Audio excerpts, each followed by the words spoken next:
Hello दोस्तों, कैसे हैं आप सब। तो आज के इस न्यू लेक्चर में हम 11 सितंबर 2023 की जो फर्स्ट शिफ्ट हुई थी आज उसका सॉल्यूशन करने जा रहे हैं। इससे पहले मैंने लगभग 15 शिफ्टों का सॉल्यूशन अपलोड कर दिया अपने यूट्यूब चैनल पर। अभी तक उन वीडियोस को आपने नहीं देखा तो आप ज़रूर जाकर देखें, क्योंकि एज एन एस्पिरेंट मैं, जैसा कि आप लोग सोच पाते होंगे, मैं बिल्कुल उस तरीके का सॉल्यूशन अपलोड कर रहा हूँ, उस तरीके के अप्रोच से आपको समझाने की कोशिश कर रहा हूँ, हर एक ऑप्शन को इलाबोरेट कर रहा हूँ। अगर आपको नहीं पता तो मैं बता दूं आपको कि हमारे चैनल पर, यूट्यूब चैनल पर लगभग 10,000 क्विजेज मैंने अपलोड कर दी है अभी तक, वो भी क्वालिटी क्विजेज, सबका डिटेल्ड एक्सप्लेनेशन के साथ।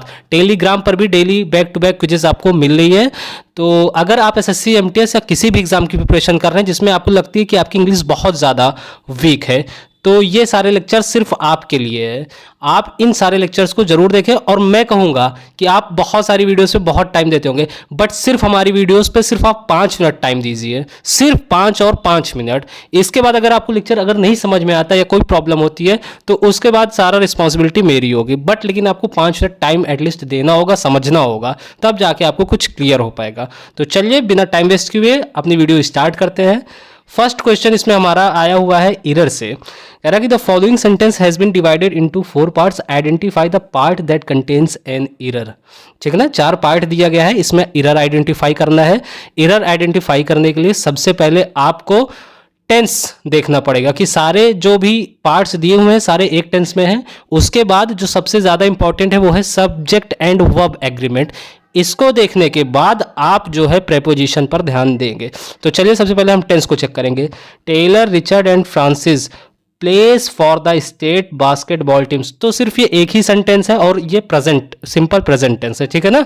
अब इसके बाद मैंने क्या कहा, इसके बाद आपको सब्जेक्ट एंड वर्ब एग्रीमेंट को देखना है कि वो सही है या नहीं। तो सब्जेक्ट एंड वर्ब एग्रीमेंट देखते हैं। हाँ, टेलर दिया हुआ है, टेलर, रिचर्ड एंड फ्रांसिस, यहाँ 3 पर्सन है। Place for the state basketball team. अब ये बताइए क्या यहाँ पर सिंगुलर सब्जेक्ट के साथ सिंगुलर वर्ब लगी हुई है? नहीं, बिल्कुल नहीं। अगर यहाँ दिया हुआ था Taylor, Richard and Francis play for the state basketball team तो ये करेक्ट होता, बट यहाँ प्लेस दिया हुआ है, ये तो सिंगुलर वर्ब है, एस और ईएस, तो यहाँ पर क्या होगा, बी ऑप्शन आपका करेक्ट हो जाएगा। ठीक है ना, इसमें इरर है। होना क्या चाहिए, Taylor, Richard and Francis play for the state basketball team. I hope आपको क्लियर हुआ होगा। नेक्स्ट क्वेश्चन है हमारा, इडियम से पूछा गया है। कह रहा pay an arm and a leg for something. इसको कैसे याद करेंगे आप, देखिए, pay an arm and a leg for something, be devoted to unwanted things नहीं, pay a lot of money for something. तीसरा जो ऑप्शन दिया हुआ है, give a lot of love and care to someone नहीं, pay a lot of attention to an incident नहीं। देखिए, pay a lot of money for something, आप अपने जो हाथ पैर से सारे पैसे कमाते हैं वो आप हाथ पैर चलाकर ही तो कमाते हैं।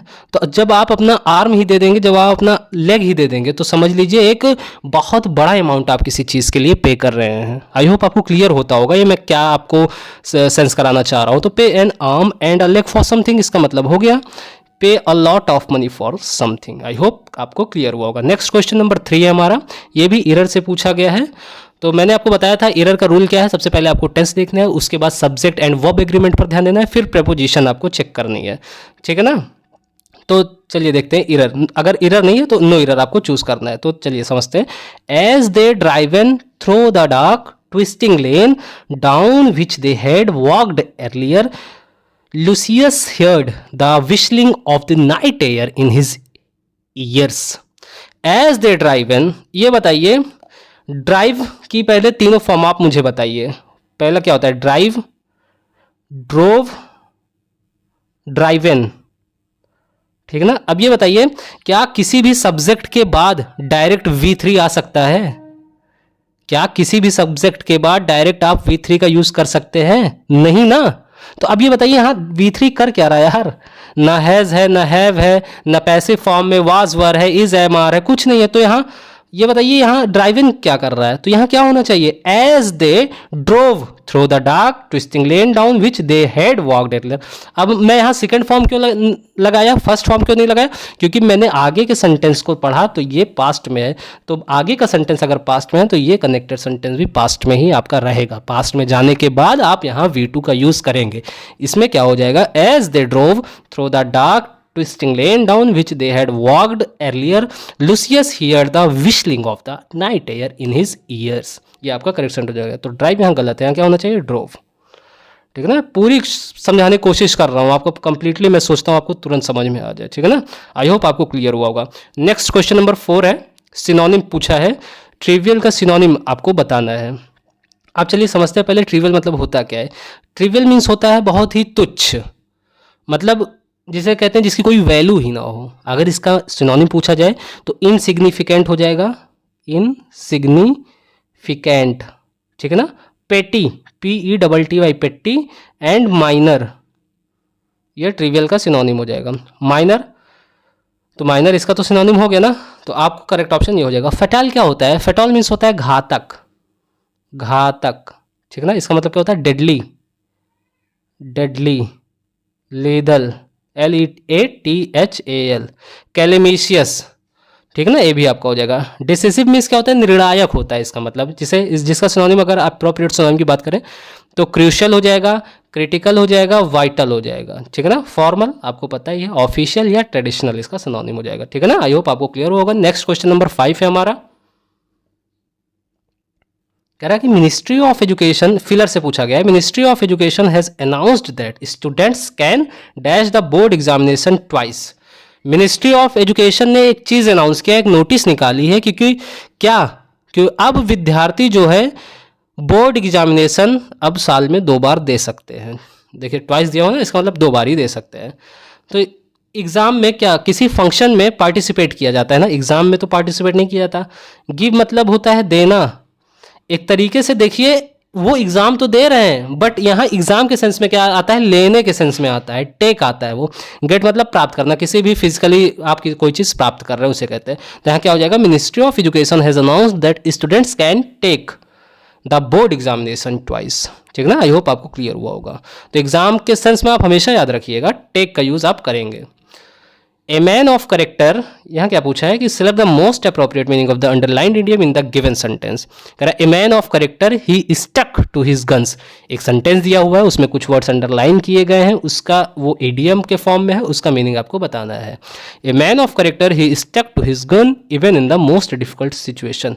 ए मैन ऑफ करेक्टर जो एक चरित्रवान आदमी है, वो he sticks to his gun even in the most difficult situation, वो कितनी भी कठिन परिस्थिति क्यों ना उत्पन्न हो जाए, ही स्टक्स टू हिज गन। इसका क्या मतलब हुआ, इसका मतलब क्या हुआ, देखिए ऑप्शन पढ़िए आप। To do things that would please people, मतलब कोई ऐसी चीज़ करना जो लोगों को खुश कर दे, या कोई वुड प्लीज पीपल जो लोगों को प्रसन्न कर दे। टू हैव डिसरिस्पेक्टफुली, नहीं डिसरिस्पेक्टफुली इसमें कोई बात नहीं। टू फाइंड अ ट्रेजर, कोई खजाना पा जाना, नहीं।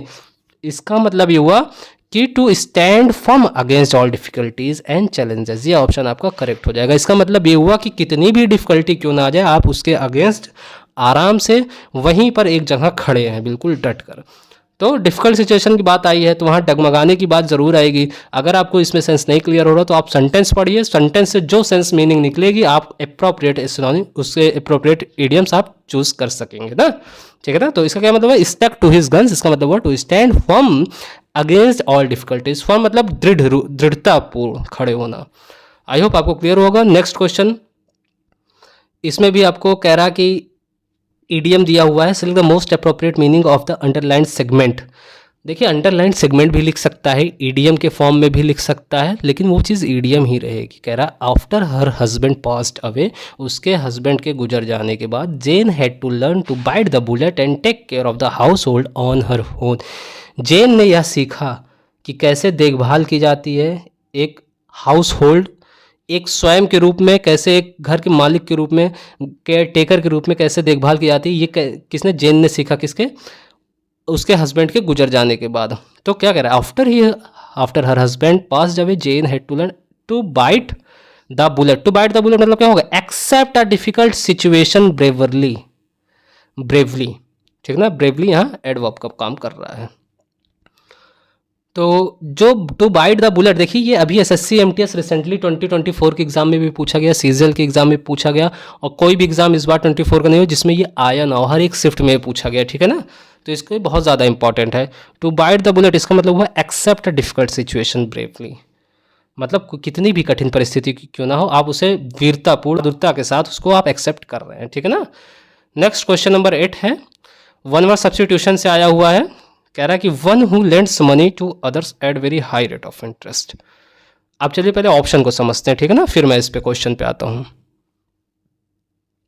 क्यूरेटर मीन्स होता है कोई ऐसा व्यक्ति जो किसी म्यूजियम या गैलरी की देखभाल करता हो, आप उसको मैनेजर भी कह सकते हैं, तो उसको क्या कहेंगे, क्यूरेटर।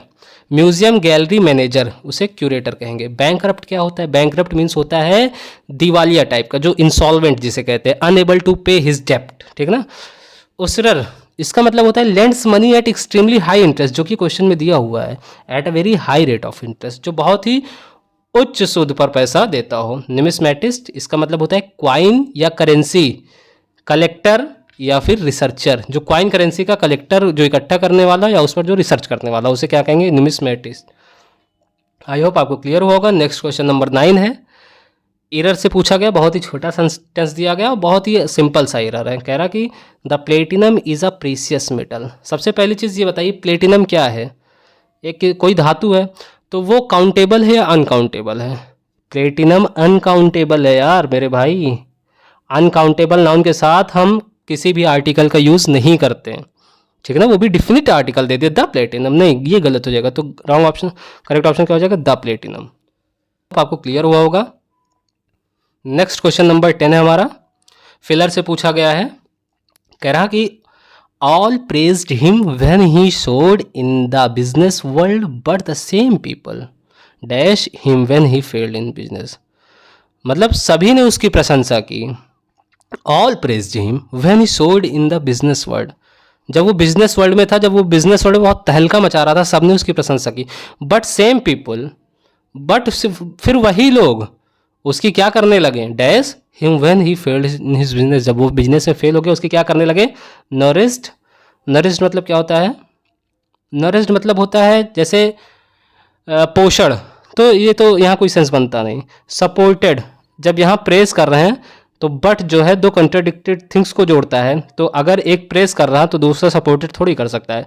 ड्रामेटाइज्ड मतलब ड्रामा करना नहीं, अगर यहाँ कह रहा है कि जब वो बिजनेस वर्ल्ड में बहुत ज़्यादा नाम कमा रहा था तो उसकी प्रशंसा हो रही थी, लेकिन वही लोग आज जब वो फेल हो गया तो क्या करेंगे, क्रिटिसिज्म उनका करेंगे, क्रिटिसाइज करेंगे, उनकी अवहेलना आलोचना करेंगे। ये चीज़ यहाँ कहने का सेंस निकल रहा है, ठीक है ना। आई होप आपको क्लियर हुआ होगा। क्वेश्चन नंबर 11 है हमारा, कह रहा कि part of the following sentence have been underlined and give and select the option that contain an error। मतलब एक सेंटेंस आपको दिया गया, what most of us want most is to move forward, और इसमें कुछ वर्ड्स को अंडरलाइन किया गया, इसमें पूछ रहा इसमें रॉन्ग क्या है। सबसे पहली चीज़, most of is to want most move forward, मतलब ये एक फ्रेज है, इसका मतलब होता है आगे बढ़ना। वांट मोस्ट फर्स्ट फॉर्म है, सुपरलेटिव डिग्री का यूज़ हुआ है, singular verb to preposition. Most of तो होता ही नहीं यार, ओ डबल एफ ऑफ नहीं होता, ये O double F off separation का सेंस देता है। मोस्ट ऑफ सिंपल यूज़ करते हैं हम, MOST most, O single F of, most of, ठीक है ना। आई होप आपको क्लियर होगा। नेक्स्ट क्वेश्चन नंबर 12 हमारा, वन वर्ड सब्स्टिट्यूशन से भी पूछा गया है। कह रहा that which can't be read, तो सबसे पहले चलिए हम ऑप्शन को समझते हैं। इनएसेसिबल, इनएसेसिबल इसका मतलब होता है कांट बी रीच्ड और एसेस, जिस पर कोई पहुंचा ना जा सके, जिस पर पहुंच ना हो, ठीक है ना। Can't be reach, out of reached हो, और एक्सेस हो, ठीक है ना। इनक्योरेबल, इनक्योरेबल होता है कांट बी क्योर्ड, जिसका इलाज ना किया जा सके, ठीक है ना। और हील्ड। इलिजिबल, एक सेकंड रुकिएगा। इलिजिबल, इलिजिबल मीन्स होता है डिफिकल्ट और इम्पॉसिबल टू रीड, डिफिकल्ट और इम्पॉसिबल टू रीड, ठीक है ना। तो ये क्वेश्चन में ही पूछा है ना, that which can't be read, जिसे पढ़ा ना जा सके, जो पढ़ने के योग्य ना हो, क्या होगा, इलिजिबल।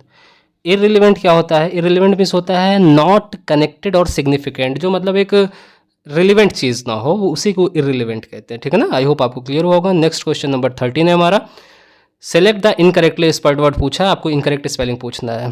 तो टेरिटरी की स्पेलिंग यहाँ बिल्कुल सही हुई, एक्सीलेंस में डबल एल होता है, ठीक है, बिजनेस में डबल एस लास्ट में होता है, ठीक है, बट एक्नॉलेज की स्पेलिंग क्या होती है, NOWLEDGE, DGE ये होती है एक्नॉलेज की स्पेलिंग, मतलब होता है एक्सेप्ट करना, स्वीकारना। ठीक है ना, आई होप आपको क्लियर होगा। नेक्स्ट क्वेश्चन नंबर 14 है, एंटोनिम से पूछा गया है। ऑथेंटिक का एंटोनिम पूछ रहा। ऑथेंटिक मीन्स होता है सबसे पहले चीज़ जेन्युइन या रियल, ठीक है ना, जेन्युइन या फिर रियल। अगर इसके इंटोनिम की बात करें, पहली चीज़ मॉडरेट, मॉडरेट डिफ़िकल्टी लेवल और सिंप्लिसिटी लेवल, इसके बीच की जो चीज़ होती है उसे मॉडरेट लेवल कहते हैं। आपने सुना होगा सीजल एग्जाम कैसा आ रहा, बोलेंगे मॉडरेट सिर्फ थी, मतलब ना सिंपल थी ना बहुत ज़्यादा डिफिकल्ट थी, तो उसे मॉडरेट कहते हैं। एक्चुअल इसी का सिनोनिम हो जाएगा एथेंटिक का। वाइज यहाँ इसके हिसाब से नेगेटिव सेंस दे रहा है, वाइज मतलब बुद्धिमान होता है, तो उससे कोई मतलब नहीं, वाइज विजडम और भी बहुत सारे सेंस, बट इसका जो एक्चुअल सेंस आ रहा है एंटोनिम का वो है ऑथेंटिक का फॉल्स। एथेंटिक मीन्स होता है जेन्युइन, रियल, एक्चुअल, जबकि फॉल्स मीन्स होता है भ्रामक या गलत। ठीक है ना, आई होप आपको क्लियर हुआ होगा। नेक्स्ट क्वेश्चन नंबर 15 है, यहाँ इडियोमेटिक फिलर आपसे पूछा है, कह रहा please tell me about the meeting. यहाँ 4 ऑप्शन दिए हुए हैं इडियोमेटिक फॉर्म में, ठीक है ना, इसमें करेक्ट इडियम पूछ रहा। तो देखिए यहाँ एक क्वेश्चन तो दिया, बट आपको यहाँ चारों क्वेश्चन की नॉलेज वो ले रहा है। Please tell me about the meeting, कोई बोल रहा है कि आप मुझे मीटिंग के बारे में बताइए। अब मीटिंग के बारे में कोई बताएगा तो 2 चीज़ हो सकती है, या तो बहुत शुरू से आखिरी तक बताएगा कि मॉर्निंग से इवनिंग तक क्या हुआ, या तो वो एक कंसाइज में बता देगा, 5-10 मिनट में पूरे मीटिंग की बातें बता देगा। तो मीटिंग की बातें क्या बताएगा, बहुत छोटे रूप में वो बताएगा। प्लीज़ टेल मी, वो रिक्वेस्ट कर रहा है। देखिए इन a nutshell, in a nutshell means होता है ब्रीफली, ब्रीफली और कंसाइसली, ठीक है ना, ये हो जाएगा। और इन अ स्ट्यू, ये इसको ध्यान में रखिएगा, न्यू इडियम है। इन अ स्ट्यू मतलब होता है बहुत ही ज़्यादा चिंतित होना, इसका मतलब होता है वरीड या फिर एंजियस, वरीड या एनेक्सियस, ये हो जाएगा। इन अ हफ, इन अ हफ मीन्स होता है एंग्री या फिर ऑफेंडेड। इन अ स्पिन, इसका मतलब होता है कंफ्यूज्ड और डिसोरिएंटेड, ठीक है ना, जो पूरी तरह से कंफ्यूज हो। तो please tell me about the meeting in a nutshell, एकदम शॉर्ट में जिसे कहते हैं। आई होप आपको क्लियर हुआ होगा। नेक्स्ट क्वेश्चन नंबर 16 है हमारा, कह रहा है कि ऑगमेंटेड रियलिटी, जिसे शॉर्ट में कहते हैं AR, continues to develop and become more dash among a wide range of applicants।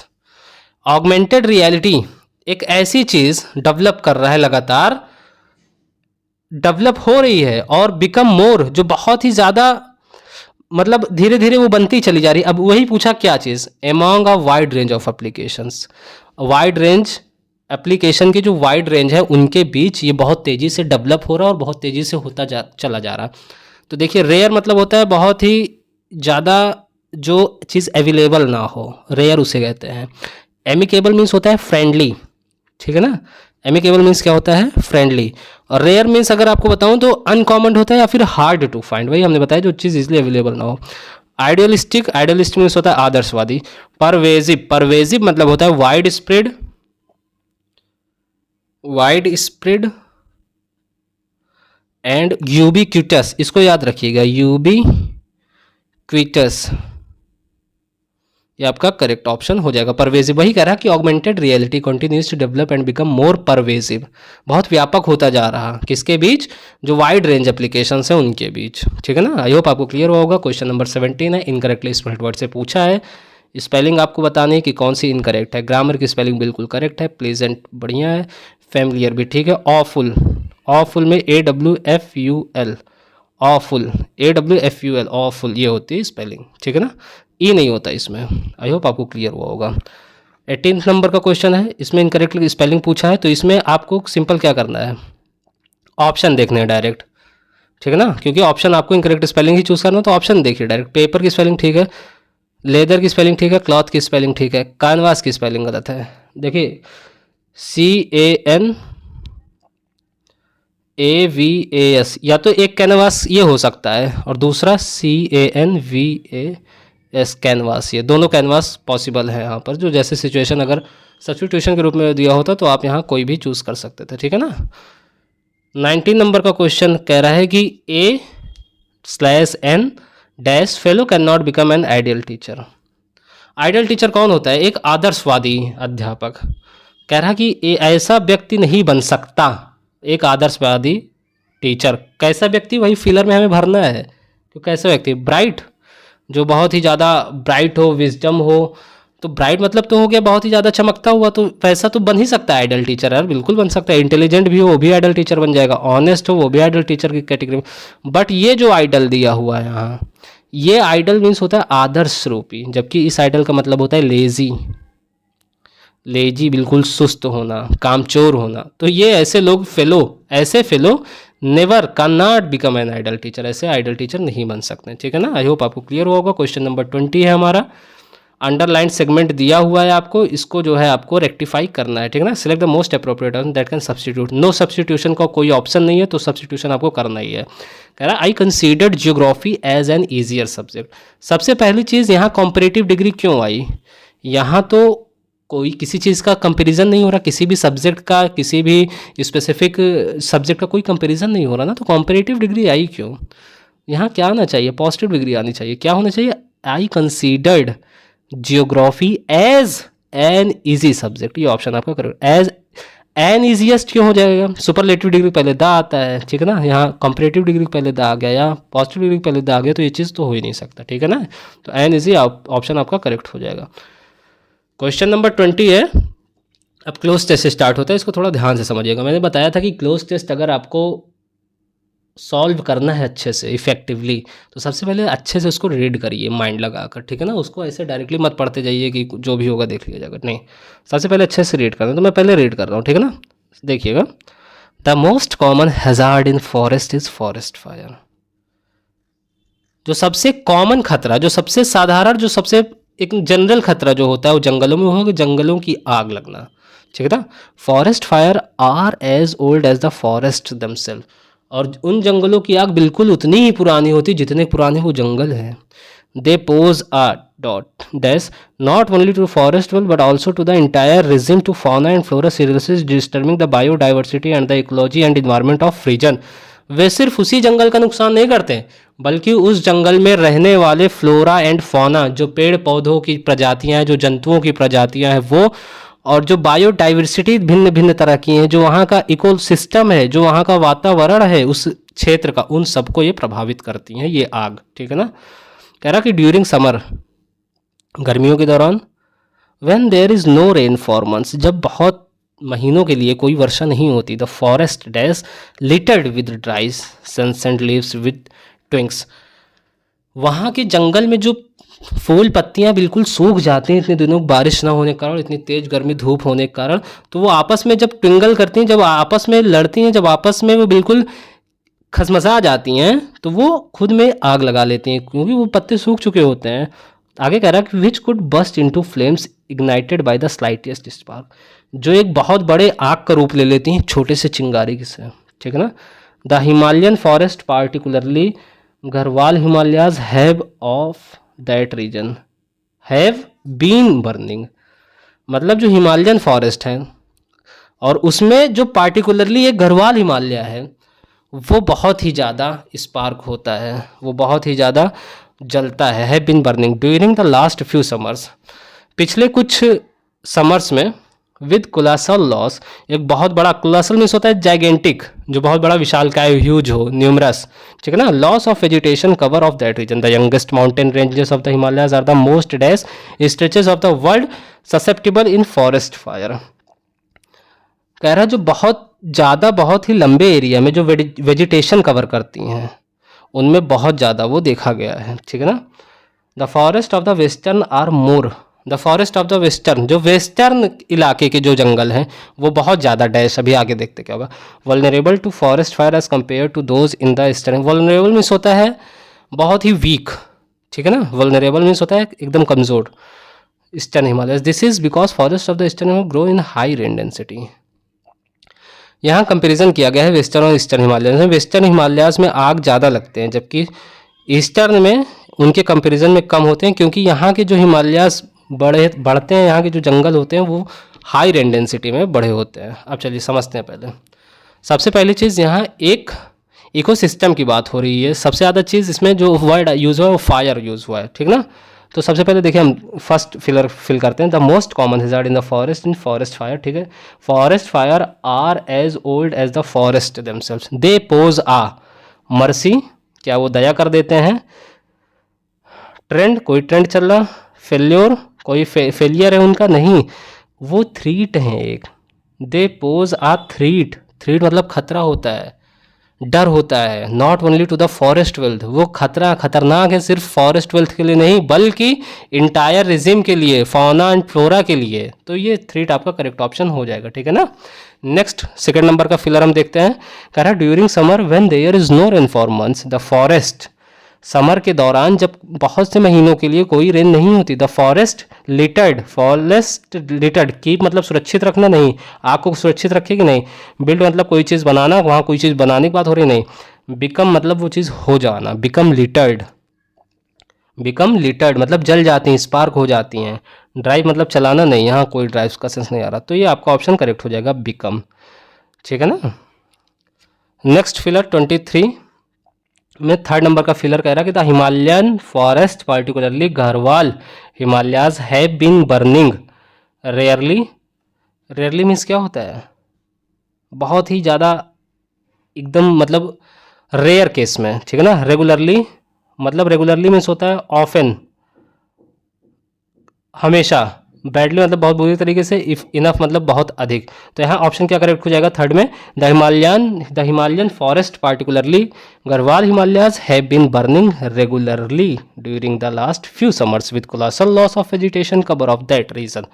Fourth number का फिलर हम देखते हैं, the youngest mountain ranges of the Himalayas are the most outrageous, outrageous means होता है शॉकिंग या स्कैंडलस, ठीक है ना, जबकि मैंने आपको वल्नरेबल का मतलब बताया, वल्नरेबल का मतलब होता है कमज़ोर, are the most vulnerable stretches of the, तो वहाँ ग्रीजी मतलब होता है बहुत ही सर्कीला टाइप का, मिस्टीरियस बहुत ही मिस्टीरियस जिसे सेक्रेसी कहते हैं, तो यहाँ मिस्टीरियस का कोई सेंस नहीं निकल रहा, तो यहाँ वल्नरेबल बहुत ही कमज़ोर हो जाता है, ठीक है ना। यहाँ फोर्थ नंबर के फिलर में correct option Himalayas are the most vulnerable stretches of the world susceptible to forest fires, ठीक है ना। आई होप आपको क्लियर हुआ होगा। नेक्स्ट फिफ्थ नंबर का फिलर है, कह रहा कि the forest of the western are more closely, closely मतलब होता है बिल्कुल आसपास, फ्रिक्वेंटली मीन्स होता है ऑफन या रेगुलरली, जो हमेशा चीज़ होती हो रिपीटेडली, डीपली मतलब गहराई से, बेयरली मतलब होता है, ये सारे जो है एडवर्ब हैं, बेयरली मीन्स होता है स्कार्सली या हार्डली, बहुत ही मुश्किल से, ठीक है ना। फ्रिक्वेंटली की बात की जा रही है क्योंकि यहाँ दो वेस्टर्न की कंपेरिजन किया जा रहा है, एक वेस्टर्न हिमालयाज, दूसरा ईस्टर्न हिमालयाज, ठीक है ना। तो आई होप आपको क्लियर हुआ होगा ये सारे क्वेश्चन। ऐसे और क्वेश्चन के लिए आप हमारे चैनल को सब्सक्राइब कर सकते हैं, वीडियो अच्छी लगने पर एक छोटा सा लाइक भी कर सकते हैं। मैं आपको फिर से बता दूं, यूट्यूब चैनल पर भी बैक टू बैक क्विजेस चल रही हैं, टेलीग्राम पर भी बैक टू बैक क्विजेस चल रही है, बहुत ही जल्दी इससे भी अच्छे क्वालिटी में आपको और कंटेंट में प्रोवाइड करने लगूंगा।